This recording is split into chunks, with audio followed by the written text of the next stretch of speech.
A public forum on the Rohingya question. I'm thankful to the Embassy of Canada, Ambassador Philip Calvert, for sponsoring this event. We have a long kind of lineup today. First, I must say that we're missing one speaker due to unforeseen circumstances. Dr. Nicholas Farrelly from the ANU could not be with us, but we have in his place, we will have some comments from Rohingya representatives. We will first start with our Dean, Professor Dr. Supachai Yavaprabhas. Welcome all of you to this public forum on Myanmar Rohingya question, domestic consequences and regional implications. And I also would like to thank the Canadian Embassy. I would like to thank Excellency Ambassador Philip Calvert, the Canadian Ambassador to Thailand, to sponsor this public event. I also would like to inform you that I asked Dr. Thitinan a few times that why don't you hold a public forum like this in the last 2 or 3 months, and he said that it is quite difficult in the political situation like this to hold a public forum, especially those related to the internal Thai politics. So that's why you haven't heard from Dr. Thitinan and his team for a few weeks, a few months. But he said that from now on things will get to a little bit normal, I hope, and then you'll hear more from him. Another thing is that some of you who are here today, some of you may park your car at our new building. Now we will have new building, 13-story building in the next to the gate, and also the new parking space. This new building will be officially open the end of this month. So maybe next time, if we have the bigger gathering, we can use our new building. And so that is what's going on in this Faculty of Political Science. I know that you are here to listen to our honorable speaker. So I just stop here and would like to welcome all of you. Would like to thank Ambassador Philip Calvert, and hope you enjoy the event today. Thank you very much. Thank you, Ajahn Supachai, Ajahn Thitinan, Excellencies, distinguished speakers, ladies and gentlemen. Good morning, bonjour, saudi krap. Thank you, as others have said, thank you very much for attending this forum this morning. I'd also like to thank ISIS for hosting this discussion on a challenging and very topical question. Many here, of course, have first-hand personal experience with the Rohingya issue. Others, like me, have only seen reports or read reports, seen the images, many of which, of course, are extremely disturbing. But we all know this is a very tough question with implications not only for Myanmar, but for neighboring countries, including Thailand. I have to say that Canada welcomes the many positive changes that have taken place in Burma over the last few years, including in areas such as human rights, media freedoms, democratic development, and international engagement. And in reaction to this, Canada has opened an embassy in Yangon, and I'm very happy to point out that our ambassador to Myanmar, Mark McDowell, is here in the room. Wave your hand there. At the same time, we recognize that a number of significant challenges remain, including those related to the condition of ethnic and religious minorities, notably the Rohingya. Canada is deeply concerned by repeated instances of ethnic violence, including lives lost, homes razed, and thousands displaced. We continue to urge that the rights and safety of all individuals be protected, and that humanitarian organizations have access so that they can provide the assistance when it's needed. The need to protect the safety of the Rohingya also extends to the countries where they land as refugees. while Thailand has accepted Rohingya who land here, we are also concerned about the conditions and treatment they face in Thailand, and I have expressed these concerns to the government of Thailand. In the interest of promoting dialogue and discussion, the Embassy of Canada is very happy to support this event today. I hope the exchange will be fruitful and perhaps contribute towards charting a path to a sustainable solution for the Rohingya, both in Burma and elsewhere. Thank you all. Merci. Khop Klap. Now, we've been very fortunate that the street protests have now consolidated to Lumpini Park. They heard about our seminar, so they have decided to make it more accessible and convenient. The Rohingya question now is also very timely. We've seen in the news, and the downstream effects of this Rohingya question also affects Thailand. There's some news about the Thai Navy caught up in a controversy with a couple of journalists in Phuket and so on. So for Thailand, this is a very important question. And certainly for Myanmar and the region, the larger region, ASEAN, including South Asia, Bangladesh, and so on, somehow there has to be a regional view and regional, perhaps, framework to address this question. We will go in this order. We have a very intriguing, fascinating slideshow by Greg Constantine. You have all the bios with you, so if you read the bios, you'll see that these are experts on the Rohingya question. So Greg Constantine will have an exhibition next week, and he'll tell you about. He's worked on Kenya before on stateless peoples, and he has written or produced a compilation, The Road to Nowhere, or people who don't have a place to belong to. So Greg, perhaps you can kick off, I think, with some images, impressions, and then we will go to the speakers. Thank you very much for inviting me here to participate in the seminar. I've got a little bit more time than actually what I was originally planning, so I'm going to improvise a little bit. But my name is Greg Constantine. I'm a photographer from the United States. I've been photographing or documenting the plight of the Rohingya community since the beginning of 2006. This project is part of a much larger project called Nowhere People that documents the plight of stateless ethnic minority groups all around the world. Groups that have had their citizenship stripped or denied from them, and because of that are denied any number of fundamental human rights.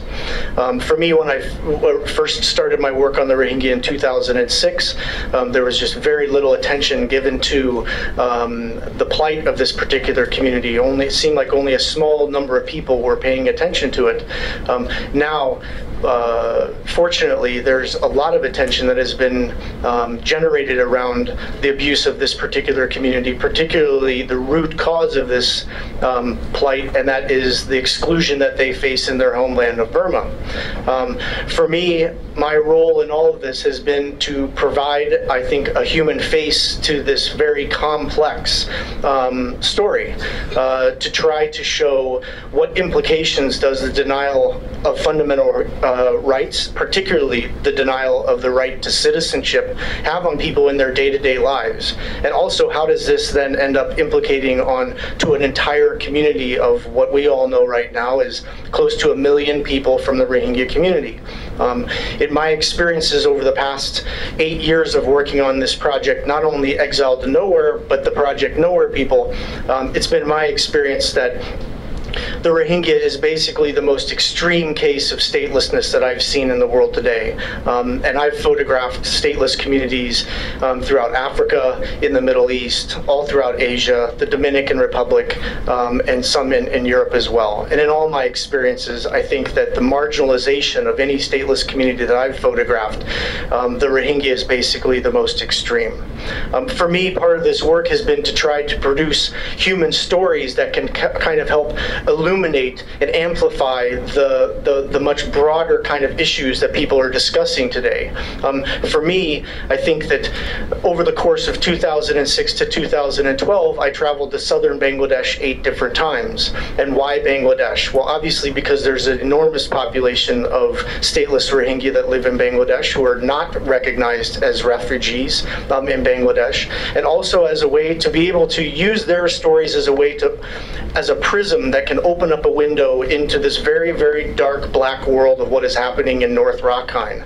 As we all know, this is an area that kind of is a black hole to most people. It's a place where very few journalists have been able to go, where international humanitarian assistance is highly restricted. And so I use the stories of Rohingya in Bangladesh to try to open up a window into there. And in doing so, it ended up revealing a number of different stories that deal with a lot of the human rights abuse that you'll hear about today, or that we've heard about recently. The denial of the right to get married, the denial of the freedom of movement, forced labor, and so on. Basically, it's trying to show how so many of the hidden, kind of invisible administrative restrictions that the Burmese government has put on this community has in so many ways paralyzed them by being able to actually have a normal life. And in doing so, a lot of them feel that they have no choice but to leave their homeland and go to Bangladesh, or get on boats and pay smugglers to take them to Thailand or Malaysia or other shores. So that has been my role. In all of this, a series of exhibitions were launched in 2012. A book of my work called Exiled to Nowhere was published just as the ethnic violence was taking place in Rakhine in 2012. And since then, I've made 2 trips to Rakhine to document the aftermath of that violence. Exhibitions have been held at LSE in London, at ANU in Canberra, at the US Holocaust Museum in Washington, D.C., in the European Parliament in Brussels. Last month it was held in Jakarta, and this month this exhibition will make it finally here to Bangkok, and be shown in a really special and incredible venue that's very untraditional for Bangkok, in the sense that it's going to be shown in an old, unused, abandoned bank off of Surawang that has not been used in 15 years. I hope all of you will be able to come out to the exhibition this next week. It opens on March 13th. You're all welcome to the opening reception from 6:30 to 8:30 on Thursday. The exhibition is being supported by the National Endowment for Democracy, the Canadian Embassy, and Blue Earth Alliance. And I encourage all of you to come out, because I do think that it will add a lot of perspective and context to the number of the discussions that people are having about the Rohingya over the next month. So I will go ahead and show you it's a 7.5-minute kind of slideshow that talks about a lot of different stories. The work represents images that I've taken in Bangladesh and also on the Burmese side of the border as well. So thank you very much.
you know, one of the things that I'm hoping that this exhibition can help try to expose is, you know, the legacy of abuse that this particular community has suffered for so many years. I think a lot of people who are unfamiliar with the Rohingya story believe that this is something that's just happened within the last 2 years, but the reality of it is that this is a story that has actually been going on now for decades. And at least in my experiences in working in and around Situate and the IDP camps, when you spend time in the makeshift refugee camps in Bangladesh and you see that these people have been there for 20 years, and then now you go into the IDP camps outside of Situate and you realize that basically the same exact thing is going to be happening to most of these people that have been happening in Bangladesh, that they are displaced and segregated and amputated from their homes for an indefinite period of time, because there seems to be very little sign that anything is changing soon. So thank you very much. Thank you, Craig. Our next speaker is Mr. Jacques Leider. He's with the Luxembourg Embassy, but he is an expert on Rakhine. He is a former head of the research center called the École Française d'Extrême Orient, French School of Asian Studies based in Chiang Mai. He's written some books, and you can see his bio. He'll give us a presentation and perhaps help us address Mr. Leider, the origins, the contested origins of the Rohingyas. Venerable monks, Your Excellencies, ladies and gentlemen, I would like to thank the organizer to this event for the invitation.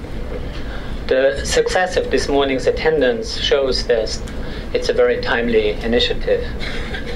The discussion on the Rohingya issue, in which I have been involved, has not been an easy one over the last 2 years. I will basically try to make 2 points. I'm very critical about the current perception of the conflict and the narrow approach of the issue, and I would like to explain why.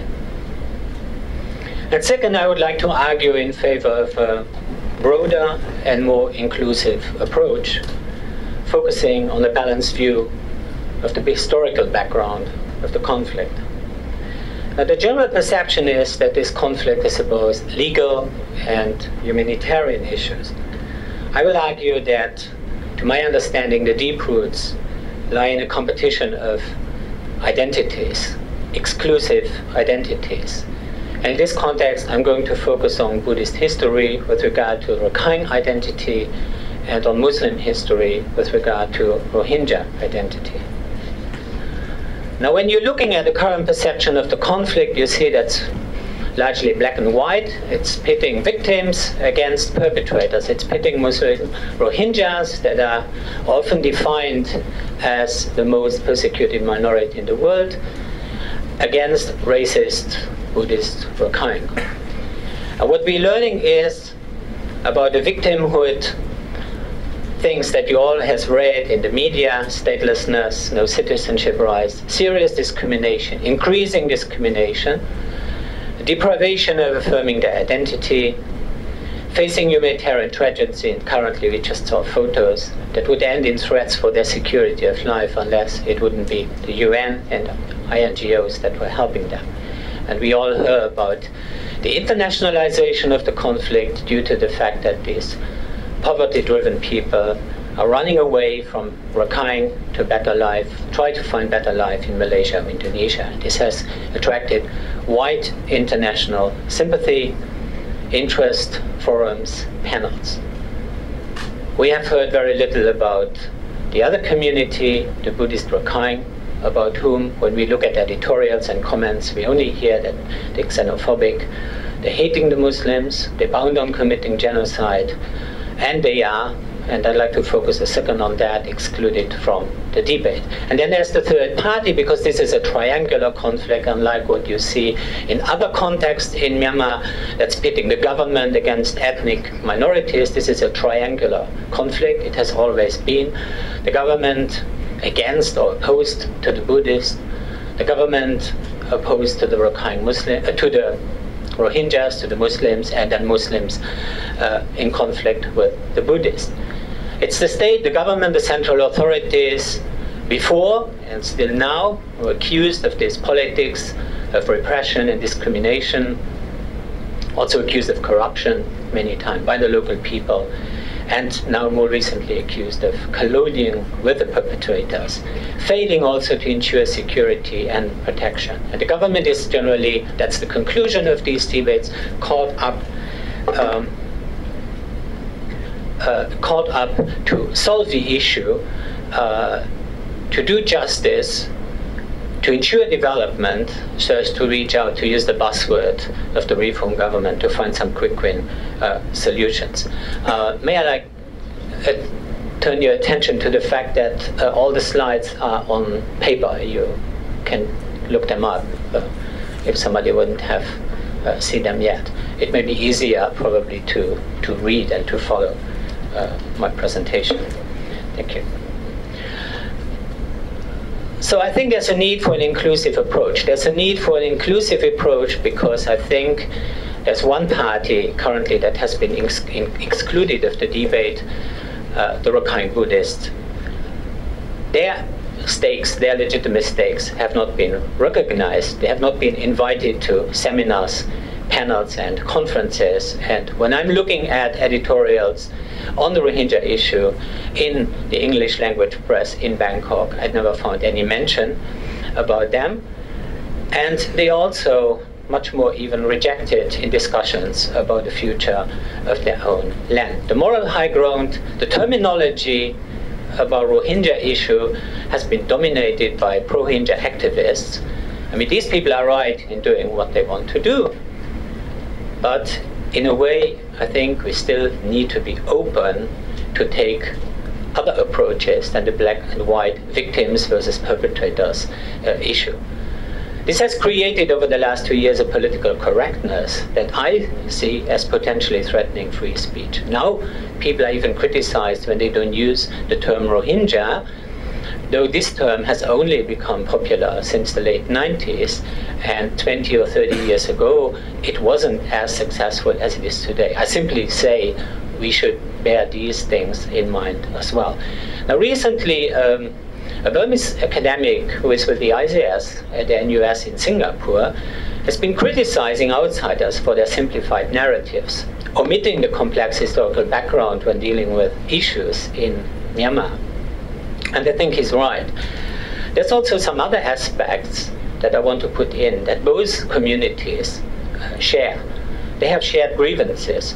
They're rarely acknowledged. Poverty, state oppression, the lack of socioeconomic development is something that has been hitting the population there for many decades. Not only the Buddhists, not only the Muslims, also the Buddhists.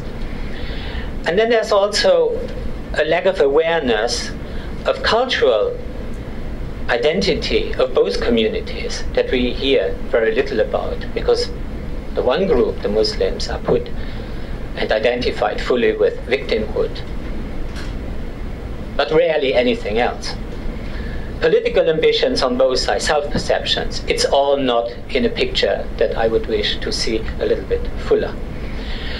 Now here are just a few slides. Unfortunately, the second photo that was on this slide, it doesn't appear. Conference on the Rohingya issue, starting with this one here in Chiang Mai.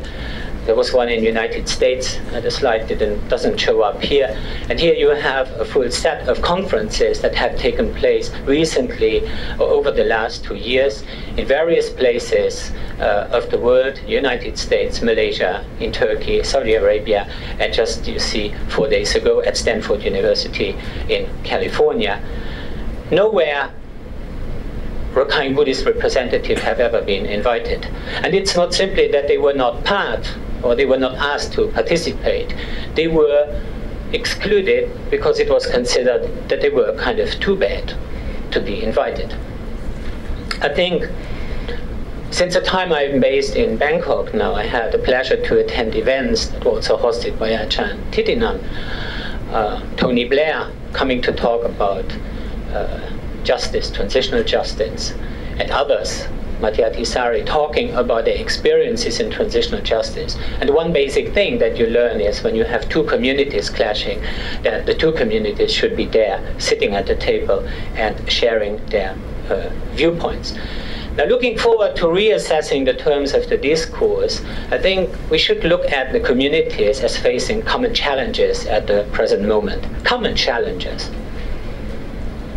Think about socioeconomic problems.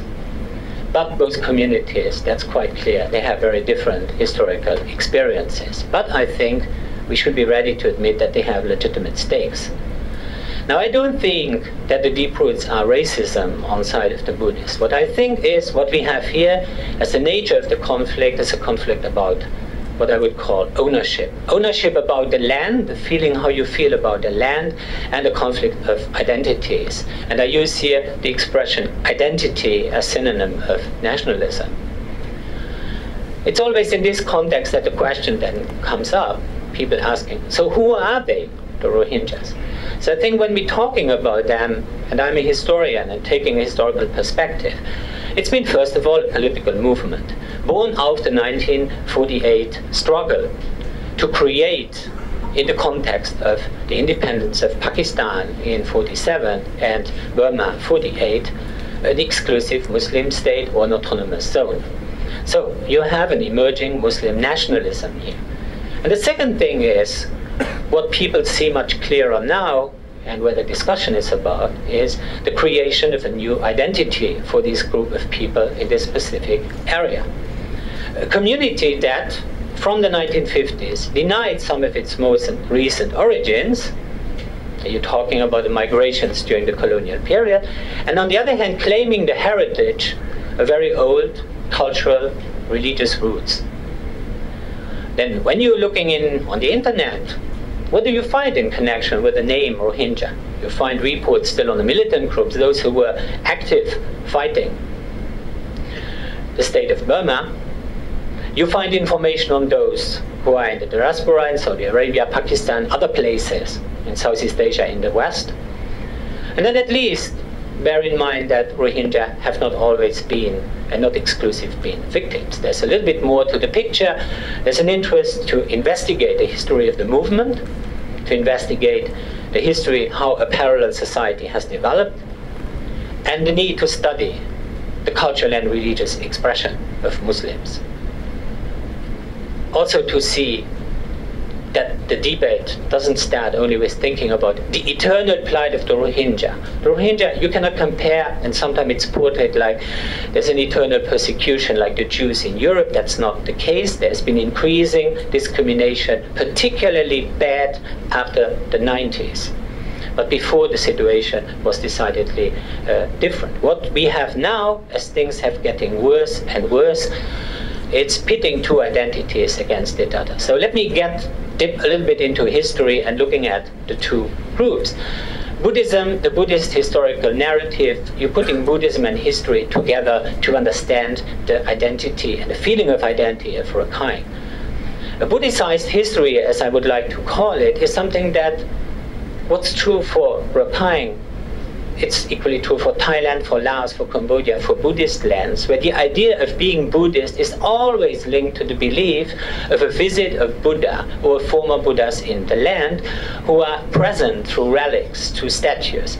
And that this is a matter of belief, that's quite clear, but it's deeply ingrained in the consciousness that people have about the land. And when you're talking about history in regard to the Rakhine, you're talking about people who have a strong memory of a glorious past back in the 16th, 17th century of their kingdom that ruled it all along the coast from Bengal down to Tenasserim, along the coast of Lower Burma, and there's this awareness of having had a great past. Now, what this brings for the feeling of identity is that there's a duty to protect the land of your father, the land of your identity, and to protect the religion. That's something that you would trace in any other Buddhist country as well. There's nothing different there from other places.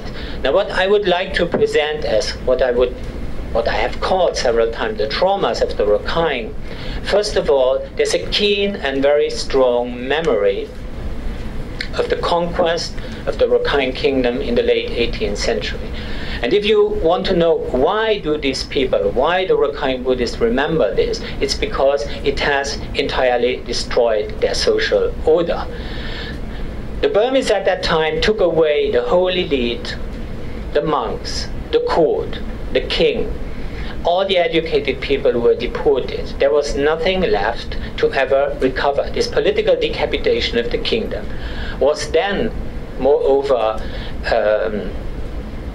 how should I say, what's coming more to it is that the statue, the Mahamuni statue, a statue of Buddha, that the Rakhine believed was a true copy of the Buddha himself, was taken away to Burma. Now think about the Mahamuni a little bit in terms that you think about the Prajadhipok statue in Thailand, something that it's like the soul of the kingdom itself, strongly linked to the political power. Under this domination of the Burmese, 1/3 of the population ran away to Southeast Bengal. After that, there was a hope of restoration of the monarchy with the English, but it was mostly a period of economic marginalization of the Rakhine in their land. And then you have this, we know just a little bit about this, but for example, things like widespread opium addiction in the middle of the 19th century reveal this kind of social resignation under British colonization.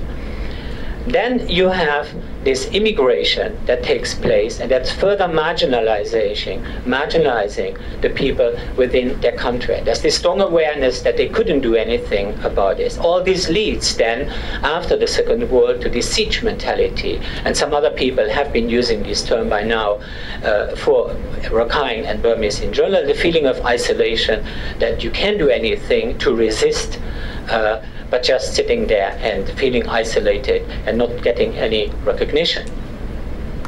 Now, this is something that some of you might find could be exaggerated, or could be something that's a little bit curious or strange. Now, get back, please, to official British views, like the one that the quotes, the first and the second that I have here of the census of India.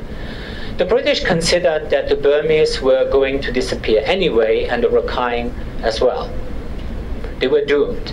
In view of the prevailing tendency to assume that the Burmese as a race are doomed by the modern incursions of Indians. That's what's written in the Census of India, 1911. And the Rakhine as well, they would go to disappear. So this is, to understand the mentality of the people, you need to bear in mind these things. That's coming over the decades as well, this feeling that they are doomed, that they're going to disappear.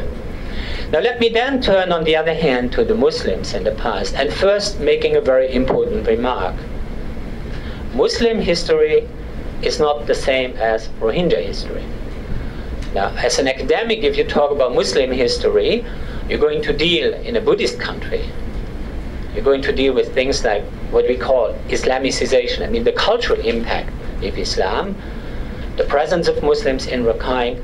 And I would like to say very strongly, it's impossible to write the history of the Buddhist kingdom not acknowledging the role of Muslims. And that's the reason there is no old racism of the Buddhists against the Muslims, because it's impossible to explain Rakhine history unless you acknowledge the important role of Muslims at the court, in the society at large.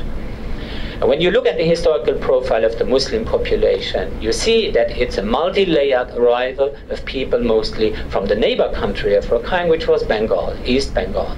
And people were either deported or migrated there, settled there, and formed a Muslim community that was part of the social order in the Rakhine kingdom in the pre-colonial period. And some very high-flying, very interesting episodes also of this Muslim presence in Rakhine, that is, about which there's absolutely no doubt. But then there's also an ongoing migration during the colonial period about which there's equally and absolutely no doubt. So I don't want to get into further details there, because it takes us into a very historically academic approach. But then talking about Muslim history with regard to the Rohingya, this new identity that emerges in the context of the independence of these two countries, Pakistan and Burma. Talking about Rohingya history, it could refer to three different things. First of all, I think the history of this Muslim nationalist movement that emerges in Rakhine in the 1950s. Then, as I said, the history of an ethnic identity that forms in a context of new political borders, where a community that finds itself in an independent country at a place where before there was no border, because in the British time there was no political border separating the area north and south of the Nav River, which is now the international border, there's emerging new identity.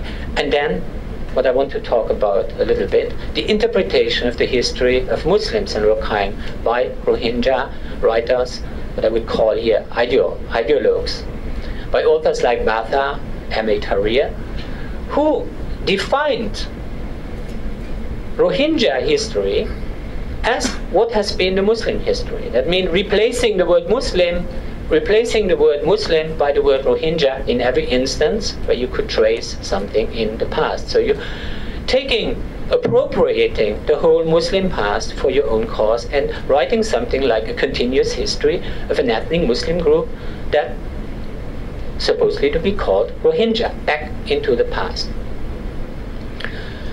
What they do also is reading Rakhine history as a history of a predominantly Muslim state. Now please understand the reaction of Rakhine Buddhists with their awareness of a great Buddhist kingdom in the past being challenged by a historical narrative that says something totally different. And we are here at the core of the matter. You are facing here two exclusive historical narratives. So when you talk to people on transitional justice, when they say, when you have two exclusive narratives, there's no basis for a dialogue. And here we are.